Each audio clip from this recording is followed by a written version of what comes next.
Kumusta aking minamahal na kapatid sa pananampalataya at paglalakbay? Isang napakagandang araw sa inyong lahat. Kung ikaw ay narito ngayon, sigurado akong hindi ito nagkataon lang. May isang malalim na pagnanais sa iyong puso na maghahanap ng kasagutan, ng ginhawa, at ng pagbabago. At hayaan mong sabihin ko sa iyo, ikaw ay nasa tamang lugar, sa tamang oras. Narito tayo ngayon para tuklasin ang isang napakalakas na debosyon, isang koronila, na hindi lamang nagkakalag ng mga buhol sa ating buhay, kundi nagpapalaya ng napakaraming pagpapala at sinisira ang anumang kadiliman na bumabalot sa atin. Alam ko. Naiintindihan ko kung gaano kabigat ang minsan, ay pakiramdam na parang nakatali ang iyong mga kamay, ang iyong mga paa, ang iyong mga pangarap. Parang bawat galaw mo ay may humihila pabalik. Marahil may mga buhol sa iyong pag-ibig, sa iyong relasyon sa iyong kapwa, sa iyong pamilya. Marahil may buhol sa iyong pinansyal na sitwasyon, sa iyong trabaho, sa iyong mga pangarap. Siguro may buhol sa iyong kalusugan, sa iyong kapayapaan ng isip, o mas masakit, may buhol sa iyong pananampalataya. Mga buhol na minsan ay pilit mong kinakalag, pero lalo lamang humihigpit. Pakiramdam mo ay mag-isa ka, na walang makaintindi sa pinagdadaanan mo. Pero hayaan mong sabihin ko sa iyo, hindi alin nag-isa. Maraming tao ang nakakaranas ng ganyan.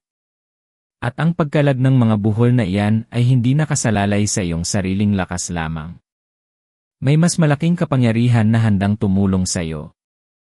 Dito pumapasok ang mahal na Birheng Maria, sa kanyang titulong tagapagkalag ng mga buhol.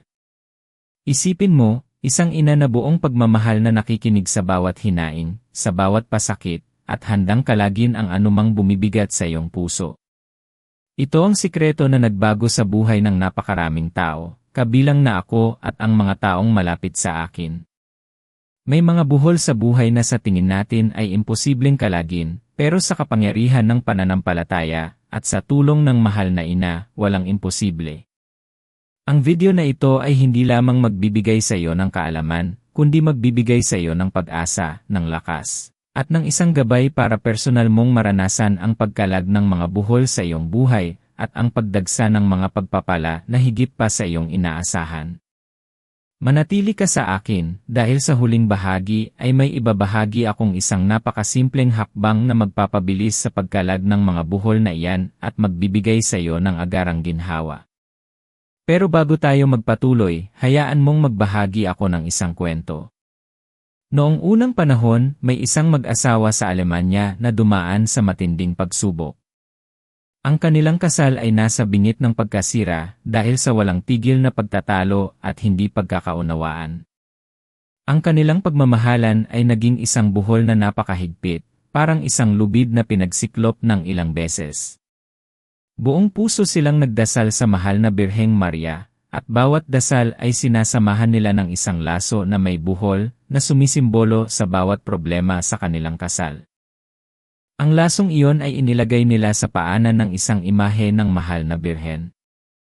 Unti-unti, habang sila ay patuloy na nagdarasal, ang mga buhol sa laso ay tila kusa na lamang kumakalag hanggang sa naging tuwid na muli ang laso.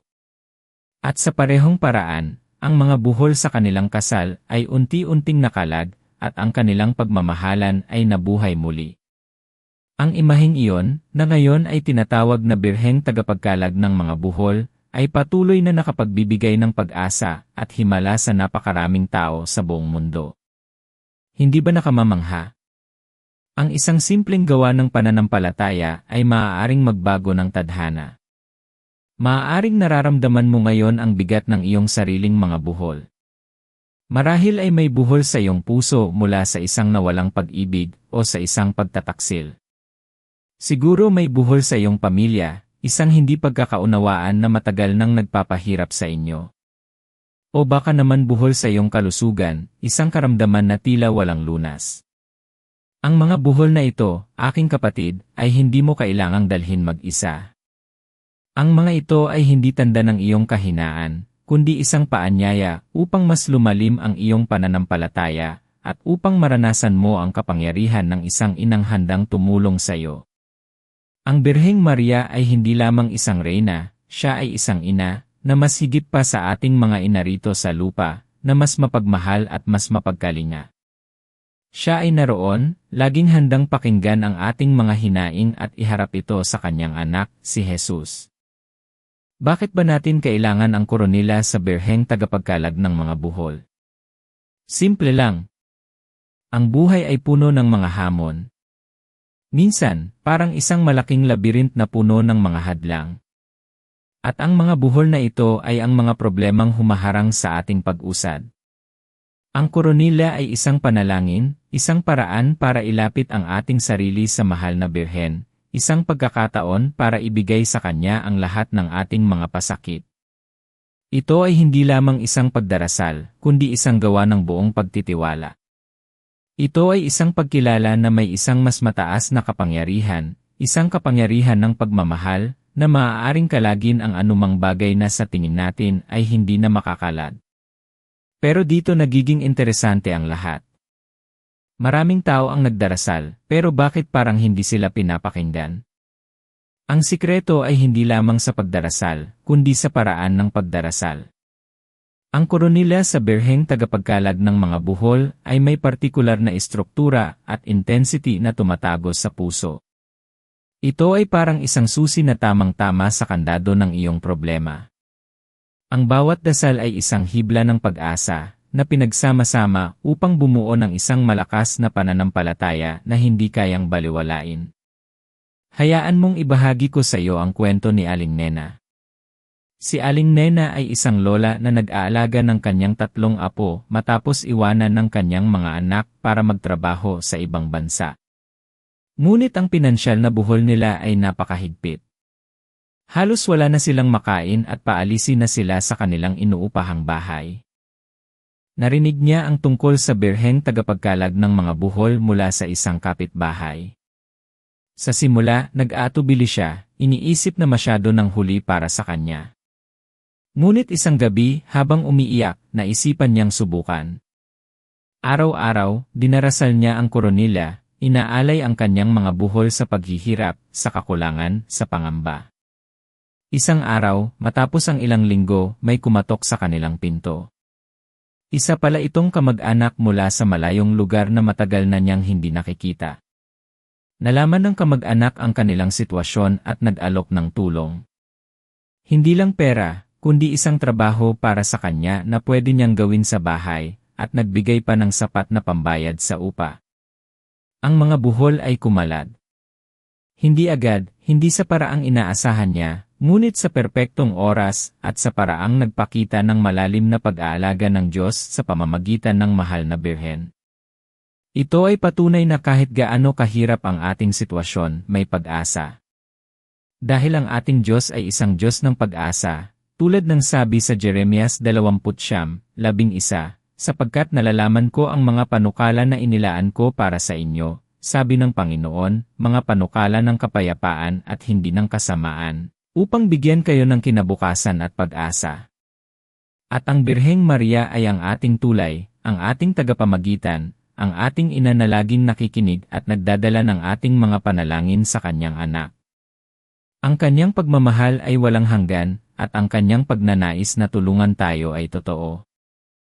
Ngayon, paano natin masisimulan ang pagkalag ng mga buhol na ito gamit ang koronila sa birheng tagapagkalag ng mga buhol? Mahalagang maunawaan mo na ang koronila ay hindi lamang isang simpleng serye ng mga panalangin. Ito ay isang espiritual na paglalakbay. Ito ay isang proseso ng pagtitiwala, pagpapakumbaba, at pananampalataya. Ang bawat hakbang ay may kahulugan. Una, kailangan mong kilalanin ang mga buhol sa iyong buhay. Ano ang mga ito? Isulat mo sa isang papel. Hindi mo kailangang ipaliwanag ang mga ito sa iba, sapat nang ikaw ay tapat sa iyong sarili. Ang pagkilala ay ang unang hakbang tungo sa pagkalag. Isang malaking buhol sa aking buhay noon ay ang aking takot sa pagkabigo. Para akong nakatali sa isang kawalan ng katiyakan na pumipigil sa akin na gumawa ng anumang hakbang. Sa bawat pangarap ko, may isang tinig sa loob ko na nagsasabing hindi mo kaya. Pamilyar ba ang pakiramdam na yan? Maraming beses na hinayaan kong pigilan ako ng takot na yon. Pero dito, nagbago ang lahat. Ang ikalawa ay ang pag-aalay. Ang bawat buhol na iyong kinilala ay kailangan mong ialay sa mahal na birhen. Sa Coronilla, may partikular na dasal na para sa bawat buhol. Ang ideya ay hindi mo na dadalhin mag-isa ang bigat. Ililipat mo ito sa espiritual na paraan sa mga kamay ng Birheng Maria. Siya, na puno ng grasya at pagmamahal, ang siyang magkakala sa mga ito para sa iyo. Ang pag-aalay na ito ay hindi isang sign of weakness, kundi isang malakas na gawa ng pananampalataya. Ito ay pagsuko, hindi ng iyong pangarap, kundi ng iyong kontrol, at pagtitiwala sa mas mataas na kapangyarihan. Dehins ka nag-iisa sa ganyang pakiramdam. Ang pagkalag ng mga buhol ay nangangailangan ng pasensya at pagtitiwala.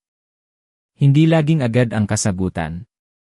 Kung minsan, ang proseso ng pagkalag ay dahan-dahan, unti-unti, parang isang masalimuot na buhol na kailangang dahan-dahang hilahin at unti-unting paluwagin.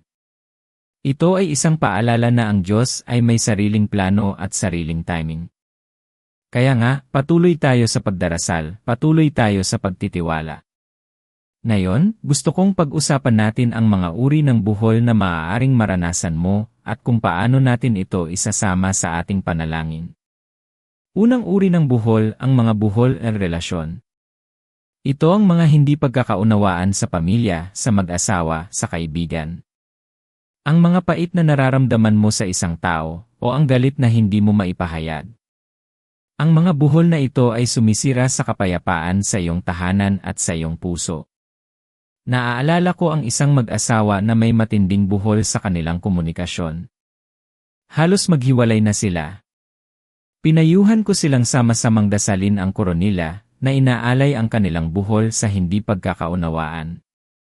Sa loob ng ilang linggo, unti-unting nagbago ang kanilang paraan ng pakikipag-usap. Hindi nila napansin, pero ang kanilang galit ay unti-unting napalitan ng pag-unawa, at ang kanilang pagmamahalan ay muling namulaklak. Kaya kung may buhol ka sa relasyon, ilista mo yan. Sabihin mo sa mahal na birhen na ilagay mo ang buhol na iyan sa kanyang mga kamay. Ikalawang uri ng buhol, ang mga buhol pinansyal. Ito ang kakulangan sa pera, ang walang katapusang utang, ang kawalan ng trabaho, o ang hirap sa pagpapatakbo ng negosyo. Ito ang mga buhol na nagbibigay sa atin ng matinding stress at kawalan ng pag-asa. Maraming tao ang nawawalan ng pananampalataya dahil sa mga buhol na ito, iniisip na nakalimutan na sila ng Diyos. Ngunit sa Filipos 4:11, sinasabi sa atin, at pupunuin ng aking Diyos ang bawat pangangailangan nyo ayon sa kanyang kayamanan sa kaluwalhatian kay Kristo Jesus. Hindi nangangahulugang magiging milyonaryo ka agad, kundi ang iyong mga pangangailangan ay matutugunan. Ang pagkalag ng buhol na ito ay maaaring dumating sa anyo ng isang bagong oportunidad, isang hindi inaasahang tulong, o isang bagong kaalaman kung paano mo pamamahalaan ang iyong yaman. Ilista ang lahat ng iyong buhol pinansyal, at ialay sa mahal na birhen. Ikatlong uri ng buhol, ang mga buhol ay kalusugan. Ito ang mga karamdaman na nagpapahirap sa atin, sa ating mga mahal sa buhay. Ang mga sakit na tila walang lunas, ang mga operasyon na kinakatakutan, ang mga pighati dahil sa pisikal na karamdaman.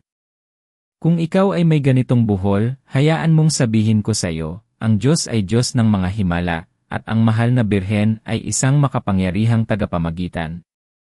May mga testimonya ng mga taong gumaling sa mga malalang sakit matapos nilang buong puso, at may pananampalataya na dasalin ang Coronilla.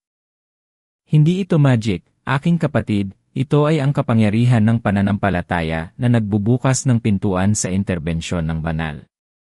Hindi mo kailangang magduda basta magtiwala ka. Ika-4 na uri ng buhol, ang mga buhol ay espiritual na buhay. Ito ang mga pagdududa sa pananampalataya, ang pakiramdam na malayo ka sa Diyos, ang kawalan ng kapayapaan sa iyong puso, ang pagkalugmok sa kasalanan. Ito ang pinakamahirap kalagin para sa ilan dahil ito ay nakatago sa kalooban. Ngunit ang birheng tagapagkalag ng mga buhol ay narito rin para sa mga buhol na ito. Sabi sa 2 Korinto 5:17, kaya't kung ang sinuman ay na kay Kristo, siya'y isang bagong nilalang, lumipas na ang mga lumang bagay, narito, ang lahat ay nagiging bago. Ang pagkalag ng mga buhol espiritual ay nagdudulot ng isang panibagong pag-asa, isang bagong simula, at isang mas malalim na relasyon sa Diyos. Walang kadiliman ang mananatili sa iyo kung buong puso mong ibibigay ang iyong mga pasakit sa mahal na Birhen. Ibahagi mo sa comments kung saan ka nanonood at kung ang mensaheng ito ay pumupukaw sa iyong puso. Malaking tulong ito para mas maintindihan ko ang ating pamilya dito at makagawa pa ng mas marami pang nakakapagpabagong nilalaman. Ang iyong mga komento ay hindi lamang mahalaga sa akin, kundi nagbibigay din ng inspirasyon sa iba na maaaring dumadaan sa parehong mga hamon. Ito ay nagpapatunay na tayo ay isang komunidad, isang pamilya ng pananampalataya, na nagtutulungan at nagpapalakas ng loob sa isa't isa. Ngayon, balik tayo sa ating koronila. May isang mahalagang bahagi na kailangan mong maunawaan. Ang bawat dasal, bawat amang namin, Aba Ginoong Maria, luwalhati, at ang partikular na dasal sa Birheng tagapagkalag ng mga buhol, ay hindi lamang paulit-ulit na salita. Ito ay may kapangyarihan. Ang paulit-ulit na pagdarasal ay nakakatulong na palalimin ang iyong konsentrasyon at palakasin ang iyong pananampalataya. Ito ay parang isang martilyo na paulit-ulit na tumatama sa isang matigas na bato, unti-unting dinudurog ito hanggang sa ito ay maging buhangin. Ang koronila sa Birheng tagapagkalag ng mga buhol ay binubuo ng 9 na araw ng pagdarasal o maaari din namang dasalin ito araw-araw, tulad ng isang ordinaryong rosaryo, depende sa iyong kakayahan at sa bigat ng iyong problema. Ang bawat buhol ay inaalay sa isang partikular na dekada ng dasal. Ang importante ay ang intensity ng iyong pananampalataya at ang iyong pagtitiwala. At narito ang isang sikreto na hindi madalas ibinabahagi. Kapag nagdarasal ka ng koronila, isipin mo ang imahe ng mahal na Birhen na may hawak na laso na puno ng mga buhol. Visualisasyon ay napakalakas. Habang ikaw ay nagdarasal, isipin mo ang bawat buhol sa iyong buhay na unti-unting kumakalag, lumuluwag, at tuluyang nawawala. Isipin mo ang laso na iyon na nagiging tuwid at malaya. Ang visualisasyon na ito ay nakakatulong sa iyong isip at sa iyong puso na maniwala na posible ang pagbabago. Ito ay hindi lamang isang mental exercise, kundi isang paraan para mas aktibong makilahok ang iyong buong pagkatao sa panalangin. Maaaring may nagtatanong sa iyo ngayon, pero paano kung hindi agad masagot ang aking panalangin? Paano kung ang aking buhol ay napakahigpit at tila walang katapusan? Naiintindihan ko ang iyong pagdududa. Normal lang iyon. Ngunit tandaan mo, ang pananampalataya ay hindi lamang tungkol sa agarang resulta. Ito ay tungkol sa tiwala sa proseso, tiwala sa Diyos, at tiwala sa mahal na Birhen. Hindi ibig sabihin na hindi ka pinakinggan kung hindi mo nakita ang agarang solusyon. Minsan, ang Diyos ay may mas malaking plano, mas magandang sagot, na hindi mo pa nakikita sa kasalukuyan. Ang pagkalag ng buhol ay maaaring isang proseso, at sa prosesong iyon, nagiging mas malakas ka, mas matatag, at mas malalim ang iyong pananampalataya. Minsan, ang sagot ay hindi ang pagkawala ng problema, kundi ang pagbabago ng iyong puso at pag-isip para harapin ito ng may kapayapaan at lakas. Tandaan ang sabi sa Isaias 40:31, ngunit ang naghihintay sa Panginoon ay magpapanibagong lakas, sila'y lilipad na may mga pakpak na parang agila, sila'y tatakbo at hindi mapapagod, sila'y lalakad at hindi manghihina. Huwag kang sumuko, aking kapatid. Ang bawat dasal mo ay naririnig. Ang bawat patak ng luha mo ay nakikita. Ang bawat pagkalag ng buhol ay nagdadala ng napakaraming pagpapala.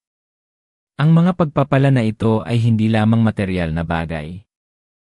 Ang mga ito ay maaaring kapayapaan sa puso, bagong lakas, mas malalim na pag-ibig, bagong pagkakaibigan, pag-unawa, o isang pakiramdam ng layunin. Ang pagkalag ng kadiliman ay nangangahulugang ang mga pagdududa, ang takot, ang kalungkutan, ay unti-unting nawawala at napapalitan ng liwanag at pag-asa. Dahil ang mahal na Birheng Maria, ang birheng tagapagkalag ng mga buhol, ay hindi lamang nagkakala ng mga problema, kundi nagpapalaya ng iyong potensyal. Marahil ang mga buhol na iyon ay pumipigil sa iyo na abutin ang iyong mga pangarap, na maging ang taong nilikha ka ng Diyos. Kapag nawala ang mga buhol na iyon, biglang magbubukas ang mga pinto. Biglang makikita mo ang mga posibilidad na dati ay hindi mo nakikita. Ang iyong mga kamay na dati ay nakatali, ay magiging malaya upang lumikha, upang magbigay, upang magmahal. Ang iyong puso na puno ng bigat ay magiging magaan upang umibig at magpatawad. Napakalalim ng mensaheng ito. Ang ating sarili ay puno ng mga posibilidad. Kung ikaw ay nakakaramdam ng takot, kawalan ng pag-asa, o pagkalito, ang iyong intuition ang nagdala sa iyo rito. Ito ay isang pahiwatig na oras na para gumawa ng pagbabago, oras na para kumapit sa pananampalataya, at oras na para maranasan ang kakaibang kapangyarihan ng debosyon na ito. Hindi ka ordinaryo, ikaw ay special, at may mahalagang layunin sa buhay mo. Kaya huwag mong hayaang manatili ang anumang buhol na pumipigil sa iyo. Ang koronilya ay isang gabay, isang daan patungo sa pagbabago. Ito ay nagpapaalala sa atin na ang Diyos ay laging nariyan, at ang mahal na birhen ay laging handang tumulong.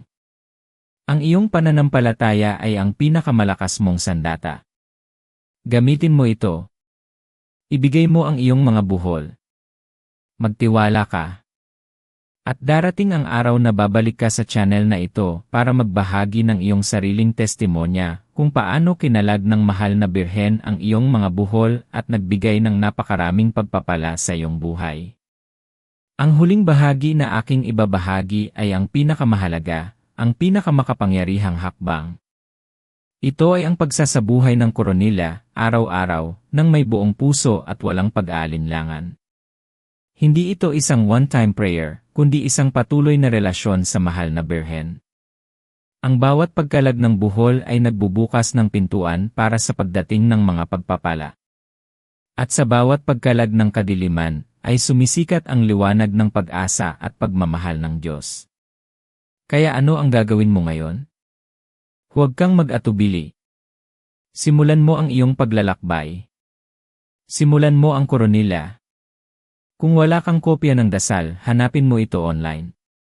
Napakaraming mapagkukuhanan. Ang importante ay ang iyong intensyon at ang iyong pananampalataya. Manalig ka, ang iyong buhay ay magbabago.